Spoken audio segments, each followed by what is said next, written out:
ටොරන්ටෝහි උතුරු යෝර්ක් ප්‍රදේශයේදී සමූහ වෙඩි තැබීමක් සිදු වී ඇති බව විදේශ මාධ්‍ය වාර්තා කර සිටිනවා.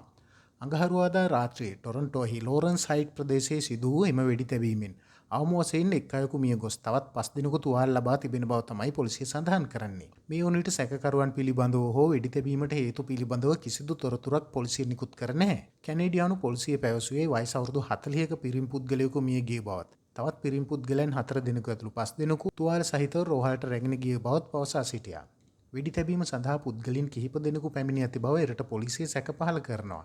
එම වෙඩි තැබීමට සම්බන්ධ වූවන් පිළිබඳව මේ වන විට කිසිදු තොරතුරක් ලැබී නොමැති අතර CCTV දර්ශන අනුව කිහිප දෙනෙකුගෙන් යුතු කණ්ඩායමක් පැමිණ මෙම වෙඩි තැබීම සිදු කර වාහනයකින් පලා යන ආකාරය සටහන්ව ඇති බවත් එරට පොලිසිය සඳහන් කරනවා.